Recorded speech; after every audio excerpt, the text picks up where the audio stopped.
It's Tuesday, August 1st. I'm Josie Duffy Rice. And I'm Juanita Tolliver, and this is What a Day, where we are actively training for the upcoming season of reality show Special Forces World's Toughest Test. If it helps me stick it to Tom Sandoval, I'm ready. All day, every day, Team Ariana. And if this show doesn't kill Tom, the next season of Vanderpump Rules definitely will. And that is more up my alley. Let's get me on that show.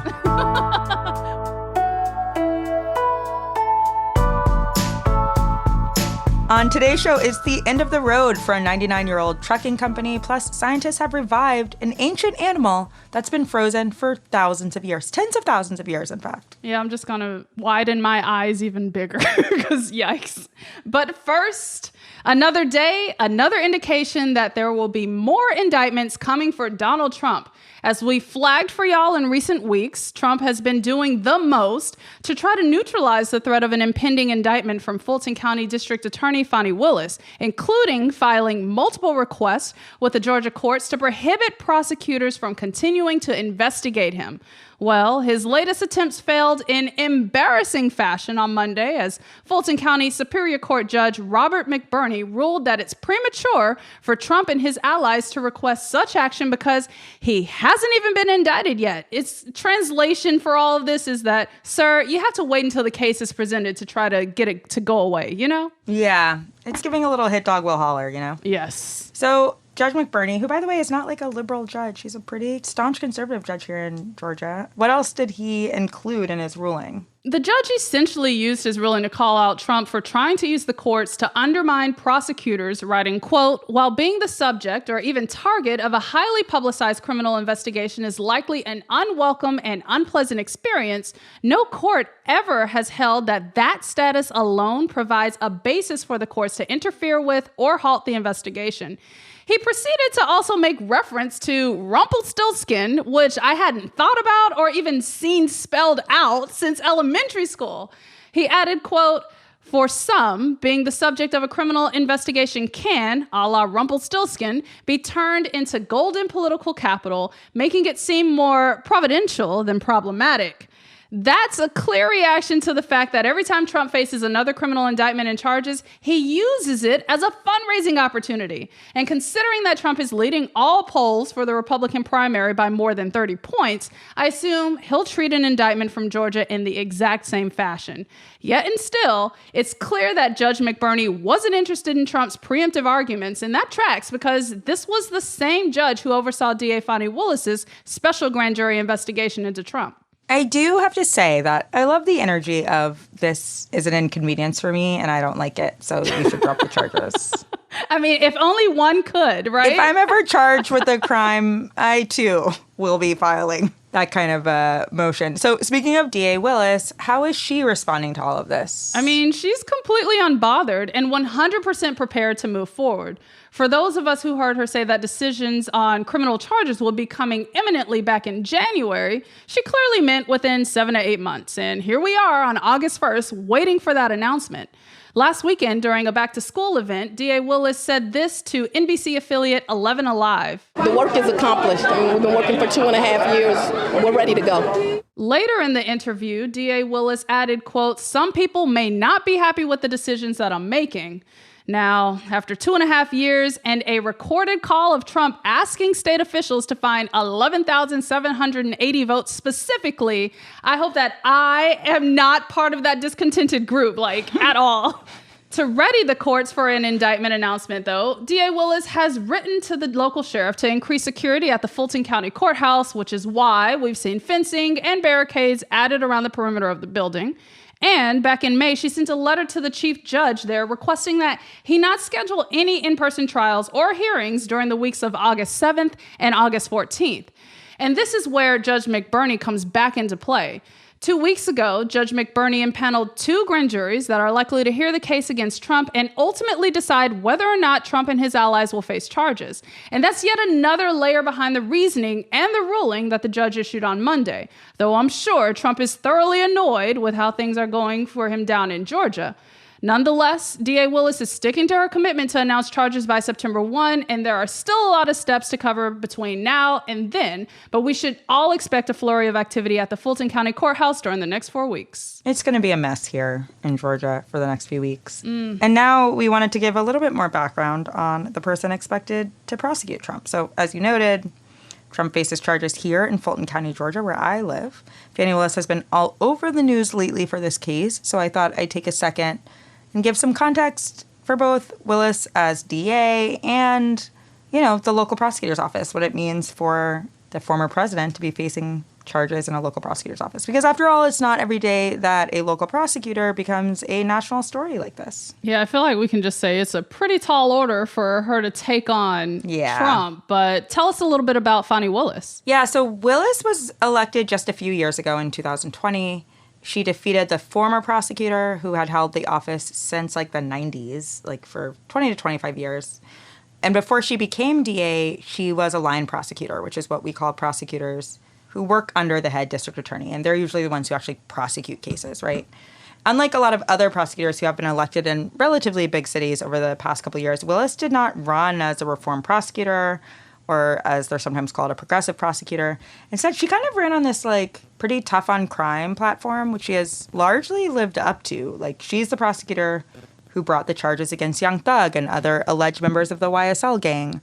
She controversially charged them under Georgia's RICO statute, which I won't get into right now, but it allows prosecutors to broaden the scope of who is charged with a crime. She used that same RICO statute when she prosecuted Atlanta public school teachers a few years ago for allegedly cheating by changing students' answers on standardized tests. Another very controversial decision of hers. Also worth noting, she is prosecuting the man responsible for the Atlanta spa shootings. If you remember those, a few years ago, killed 3 Asian women here in Atlanta. That has been a very controversial decision as well because during her campaign, Fani Willis said that she opposed the death penalty, but then she decided to seek it in this case, which happened just a few months after she came into office, even after the perpetrator had already been sentenced to life without parole in another county. So I say this all to say that, of course, the news has mostly been focused on this Donald Trump case, which makes sense because he is the former president and he did try to overthrow our democracy. It's not a small thing. But that's actually just a relatively small part of what our office is doing day to day, right? And that really goes for any office prosecuting a high-profile criminal case. Whether you agree with that one case or not, as a person who spends all their time looking at prosecutors' offices, I'll say it's worth trying to get a full picture of an office like this because broken clocks are right twice a day and vice versa. Yeah, the context is helpful, and I'm catching some subtle shade coming from you, some thoughts and opinions. I was trying to be very subtle about it, but I guess I was not successful. I mean, I caught it, but I do think that she's a local prosecutor here, and what you're framing is really revealing because we know that Trump's facing additional charges too. He's facing federal charges in the documents case. He's also facing local charges brought by Manhattan District Attorney Alvin Bragg regarding payments to Stormy Daniels. So how is the Atlanta case different from both of those cases? It's different in a few pretty key ways, right? The first is resources. Local prosecutors, there are 3,000 local prosecutors in the United States, right? Over 3,000. And they just don't have the resources that federal prosecutors have. The DOJ is the biggest prosecutor's office in the country. And honestly, one of, if not the biggest in the world. So federal prosecutors just have more to work with. They have more money. They have more senior people in the office. They have more agencies. They have more help. And so really, comparing the Fulton County DA's office to the DOJ is apples to oranges, truly, in terms of resources. It's just not going to be even comparable. And then there's the Manhattan DA's office, which is also a local office, but they're also pretty well resourced, right? They're one of the biggest offices in the country. They've historically had even more funds than the average office because they prosecute a lot of financial crimes and they benefit from the fines paid in these cases. So here in Georgia, Fani Willis just doesn't have those things. She doesn't have resources. She doesn't have access to the DOJ. She doesn't have the money Manhattan DA's office has. So, it's worth understanding what she's facing. And I say that as someone who's not her biggest fan, as you may have sensed, but she is facing a very different kind of fight than these other offices. And she doesn't have an allied state government, right? Georgia is run by Republicans. We might have gone blue a couple of elections. Don't get it wrong. Most of our state officials are Republicans. Many of them do not want their presumptive nominee prosecuted. it's not looking good. Especially when some of them are on that target list and some of them had direct interactions with Trump when he tried to do his criming, like Secretary of State Raffensperger is included in that. Right. So it's like a two-pronged issue here with resources, but also with the kind of internal pushback she's feeling in Georgia. Yeah, exactly. She's facing a very, as you said, uphill battle when we talk about what's going to happen in this case and what it means to be a county prosecutor prosecuting the president for something this serious. Like, again, you know me, largely skeptical of prosecutors, including and maybe especially my own local prosecutor. But I do think it is worth noting that as much as I've disagreed with her in former cases, like, this is a very different case. She is prosecuting someone who had power, who has state power, for really trying to undermine the very tenets of our electoral process. And I think many people don't understand how different this is from the DOJ or even the Manhattan DA's office. So we will, of course, keep you updated on this and other developments in Trump's legal saga as they come. But in the meantime, that is the latest for now.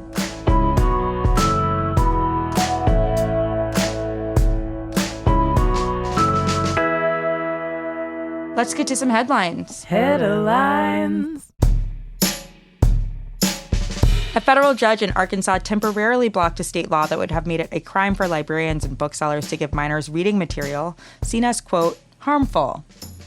That is a term defined by GOP leaders as anything containing sexual content or, quote, lacking serious literary, scientific, medical, artistic, or political value for minors. What? I don't want Republicans deciding what has artistic value. So if convicted offenders could face up to a year behind bars or a $2,500 fine, Republican Governor Sarah Huckabee Sanders, remember her, signed this 5-part law back in March, and it was supposed to take effect today. However, Judge Timothy L. Brooks, an Obama appointee, sided with librarians and booksellers who sued to stop the law and blocked 3 parts that he found unconstitutional, while also calling its definition of appropriateness, quote, fatally vague. Brooks also cited Ray Bradbury's classic dystopian novel Fahrenheit 451 in his decision, saying, quote, there is more than one way to burn a book, and the world is full of people running about with lit matches. Oof, that's a perfect characterization of what we're seeing right now. Truly. Truly. President Biden will keep U.S. Space Command's headquarters in Colorado, reversing a decision made by former President Donald Trump to move its operations to Alabama. According to a Pentagon spokesperson, Biden made the decision after consulting with the military's top brass about the best course of action for the 4-star command post, which is responsible for the military's presence in outer space. The official word is that keeping it in Colorado means less disruption and better readiness for the newly formed unit, especially considering that its proposed new headquarters in Alabama wouldn't be built until 2030. However, there's more to this space opera than meets the eye. Lawmakers in Alabama, including Senator Tommy Tuberville, are pretty pissed off.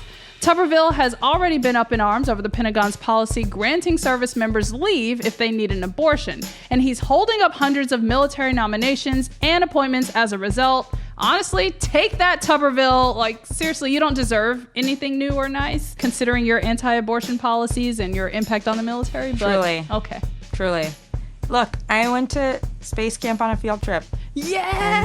Huntsville! You remember? Huntsville, Alabama, baby. And the movie, because that was top-notch cinema. The movie. That was like a peak. That was a peak of my life.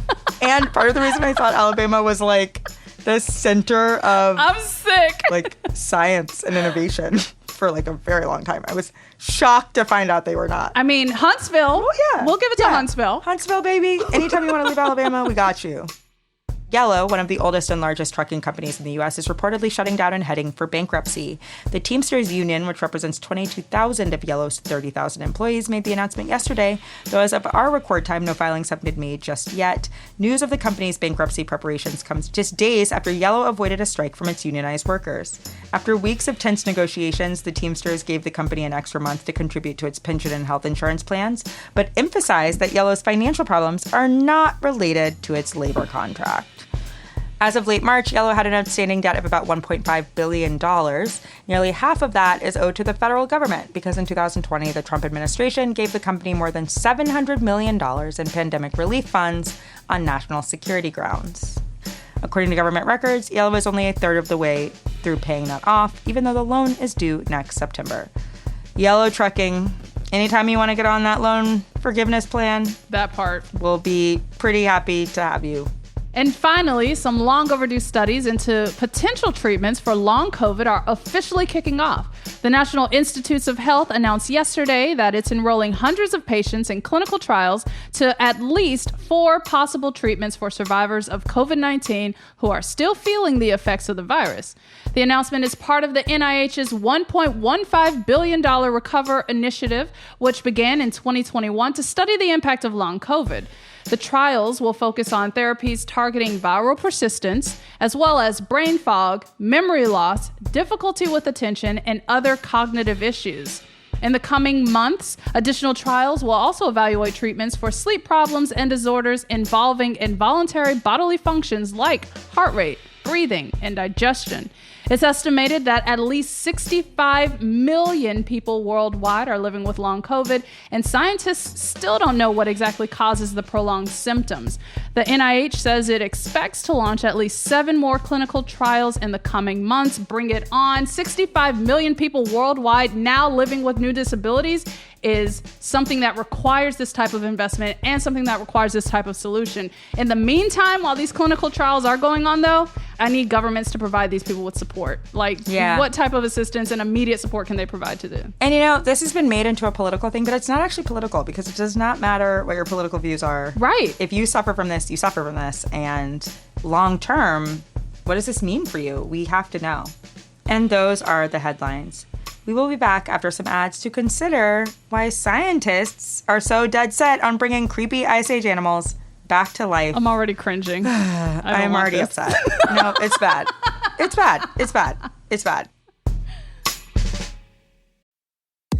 Hey, this is Jeff Lewis from Radio Andy. Live and uncensored, catch me talking with my friends about my latest obsessions, relationship issues, and bodily ailments. With that kind of drama that seems to follow me, you never know what's going to happen. You can listen to Jeff Lewis live at home or anywhere you are. Download the SiriusXM app for over 425 channels of ad-free music, sports, entertainment, and more. Subscribe now and get 3 months free. Offer details apply. Meiomi is a big, full-flavored wine, perfect for the moments in life when we're living most fully. Meiomi uses the best that coastal California has to offer, creating Pinot Noir, Cabernet Sauvignon, Chardonnay, Red Blend, and Meiomi Bright, a lower alcohol Pinot Noir. Full flavor, fully captivating. Discover Meiomi's unrivaled taste at shopmeiomi.com. That's shop, MEIOMI.com to find our wines at a store near you. Meiomi, to the fullest. Please enjoy responsibly. Meiomi Wines of Campo, California. At Consumer Cellular, you get the same exact coverage as the largest carriers for up to half the cost. Same thing, up to half the cost. Less money for the exact same thing. Hope this is clear enough. Consumer Cellular, when freedom calls, they're here to answer. Switch today and get a second month of service for free. Go to consumercellular.com/free month and enter promo code free month. Half the cost savings based on cost of Consumer Cellular single line 5 gigabyte data plan with unlimited talk and text compared to lowest cost single line postpaid unlimited talk, text, and data plans offered by T-Mobile and Verizon, May 2023. Promotion subject to terms and conditions.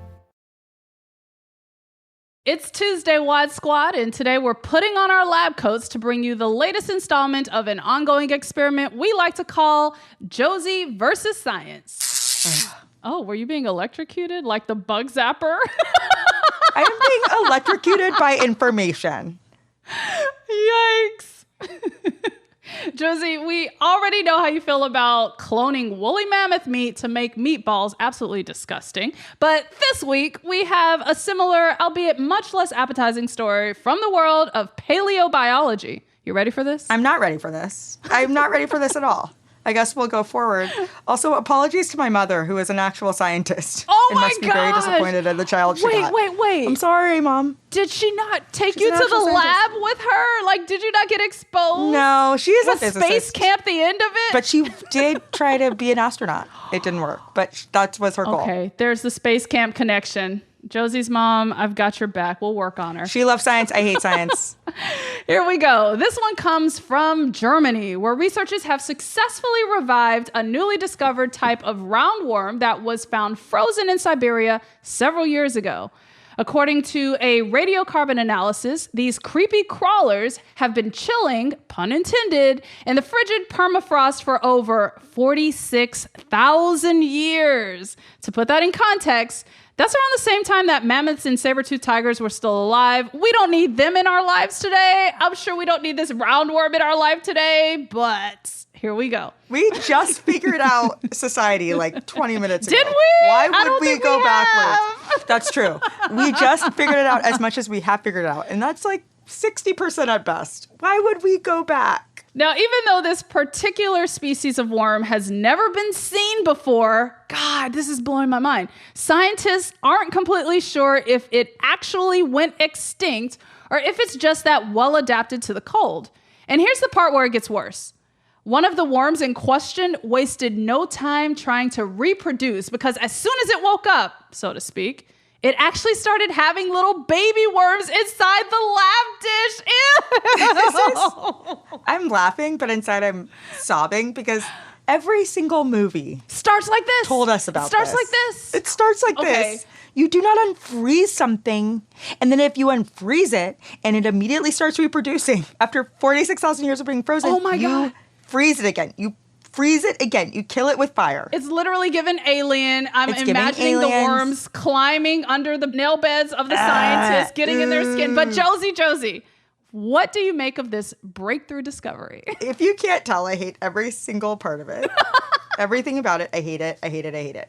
Don't do this. But science isn't always about solving problems. It's about exploring what was. So that it's a curiosity. That is where we went wrong. Okay. Science should be about solving problems. Do not create problems as a scientist. That is your goal. Josie said, don't recreate Jurassic Park in your lab, people. Have you people seen Jurassic Park? Have you seen it? We learned the lesson right then and there. Find ancient languages. Let's search for some old times capsules that haven't yet been opened. Why are we unfreezing things like worms? Why? I don't like it. I don't like it at all. Well, here's the thing. Our producer, Lita, made it very clear that with climate change, all the things in permafrost are going to thaw out anyway. So brace yourself, people. More of this is so coming. Bad. And just like that, congratulations, Josie. You have survived another round with science. Your mom's proud. I think she'd be proud of this one. Well, she'll be proud of me when we both die by worm. Whatever is going to happen to all of us. I just feel like we deserved a couple more years of not being killed by worm. And that is obviously what's going to happen. We know what's going to happen. Yeah. We can feel it in our souls. Yeah. Yeah. It's bad. It's not cool.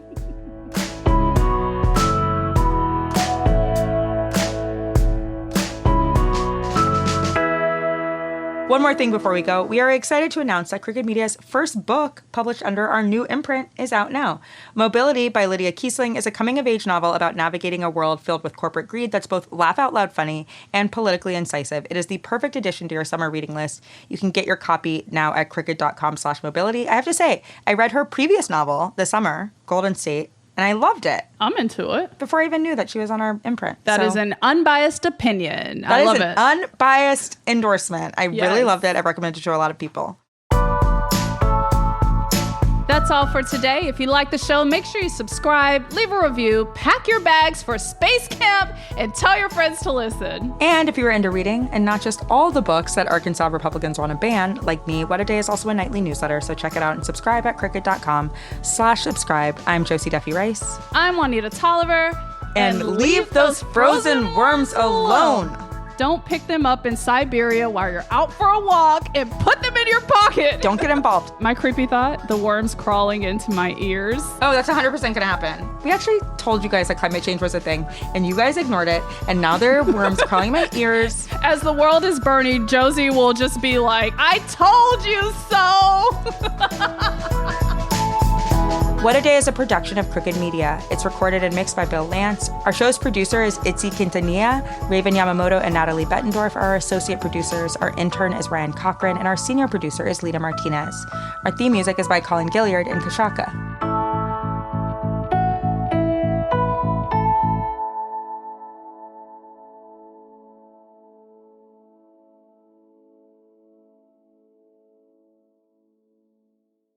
Pandora makes it easy for you to find your favorite music. Discover new artists and genres by selecting any song or album, and we'll make you a personalized station for free.